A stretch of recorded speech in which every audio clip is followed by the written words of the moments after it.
This is a quick tutorial for you to be ready to read A Thousand Splendid Suns. While you're reading, I would like you to consider the language the author is using. What that means is you're going to ask yourself what types of words he's using. Hosseini uses foreign words at times, Farsi. So when he does so, you want to ask yourself, why is he using it in the foreign language rather than translating it into English? What is that doing for you as a reader at that moment? He sometimes shifts into elevated diction. That means that the words are maybe a little harder than normal.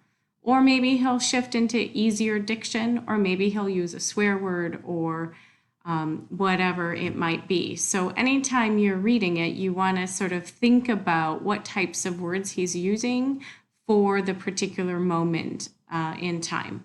And that's going to help convey meaning. It might help convey that a character is mean, or a character is in love, or that there's some conflict, or maybe it's conveying part of the theme.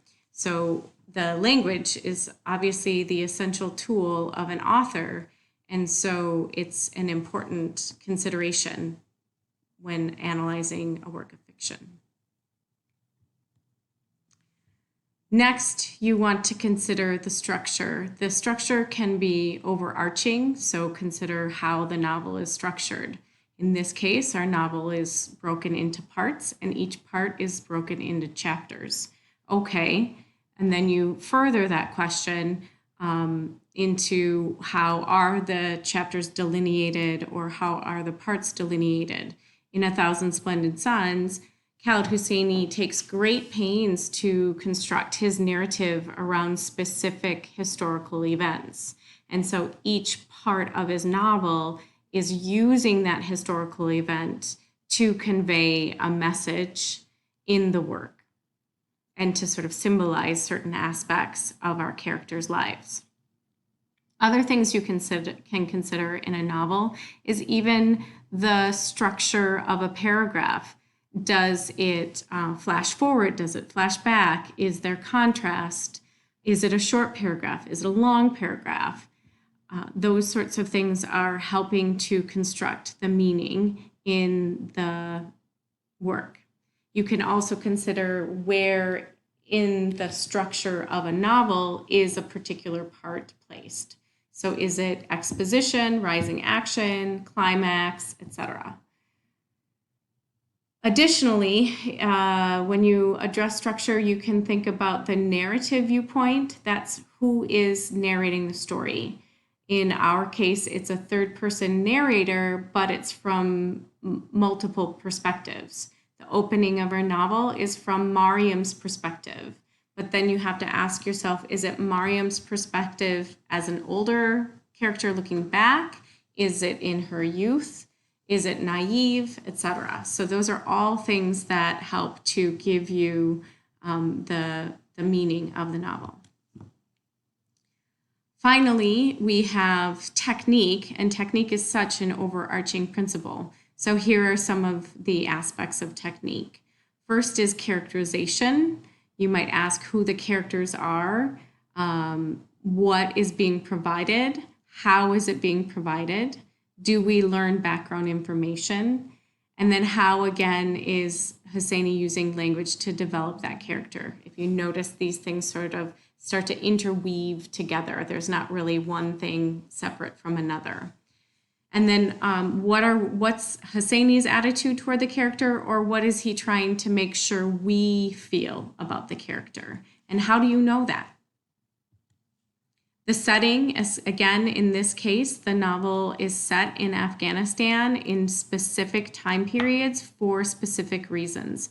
So while we're reading this novel, you want to really pay attention to where and when the novel's taking place, and how that setting, the historical time and place, is contributing to the characters and to the plot of the story. Additionally, you can think about what is the feeling or atmosphere about that setting at each given time. So is this a peaceful time? Is it a sort of dynamic or tense time? Is it violent? And what are we supposed to think about the historical time? You can also apply this principle specifically to locations within the novel. For example, the Kolba at the beginning of the novel. Is this a place of comfort for our characters? Is it a place of tension? What are the rules? And then what are the rules sort of governing the greater population? So at first, right, we're in the Kolba, but Mariam and Nana have really isolated themselves from the rest of society, keeping themselves away from the rules that might hinder them. So there are all sorts of elements that you can think about regarding society in this novel, and then in doing so, you come to the answer of what Hosseini is getting at. Figurative language is going to contribute as well, both to, the setting, to the characterization, and to the meaning of the novel. So pay attention to those elements. And then also symbolism. He'll be fairly straightforward with his symbols. So a rock is going to stand for this. It'll be an overt symbol for the most part. And everything else that goes, technique encompasses everything else that goes with creating a novel. So when you're asked about technique, it can be absolutely anything that you come up with. It can be punctuation, it can be white spacing, it can be things that are omitted, it can be things that are referred to. Really, any aspect of any element of the novel can be attributed to technique. And that can then give you the meaning. And then we also want to consider the style of writing. So because this is prose and it's fiction, meaning it's not true, what goes along with that? Well, part of it is that Hosseini gets to be the master puppeteer for us. He gets to control our minds throughout the course of this novel. We also want to think about the fact that Hosseini is writing this as popular fiction. And so he's meaning to make it a page turner. He's meaning to be at times dramatic to make sure that we keep reading. It's a moneymaker as much as it's anything else.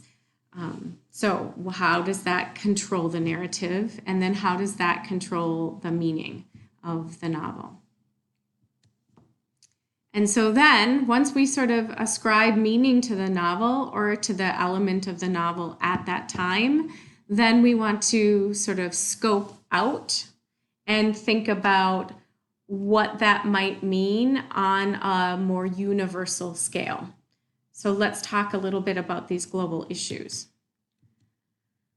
So first you want to maybe think about what makes the novel interesting. Is it the conflict between characters? Is it violence? Is it the love and relationships that draws you to it? Is it just the development of characters? Do you like reading novels that have different cultures, different beliefs? What makes the novel interesting to you? Then you want to also think about, just in general in your life, what are the issues that you're interested or are important to you? Are wars and politics important to you? Are romantic relationships important to you? Maybe justice is important, or the environment. Whatever sort of universal concerns you have, you want to sort of bring to the table of the novel, if you will. And then you tie them together. So as you're reading the work, you want to think about what topics are relevant universally and what topics are being addressed by the novel. And whatever it is you're coming up with is right, because the novel is sort of a personal engagement between you and it. And we can discuss it as a class, but it ultimately falls to you to create that meaning. So here are some things you could start with. In the first chapter, we can consider the impact of neglect and abandonment on personal psychology with regard to Mariam, or the lack of opportunity in the underclass, both Mariam and Nana. The inequities of gender, particularly in Afghanistan at this time, becomes pretty apparent right away. We also have with that the correlation between lack of education and oppression, the effect of political unrest on a community, and also how power with impunity means like you don't get in trouble, leads to violence, aggression, and oppression. That will come maybe a little bit later, but those are some things to maybe start thinking about. So that's just generally how we come up with our global issues. Again, whatever you come up with, it's the sort of impact that you discover through reading the narrative. I hope this gives you a little bit of help, and we'll continue to work through these as we move through the year. Thank you.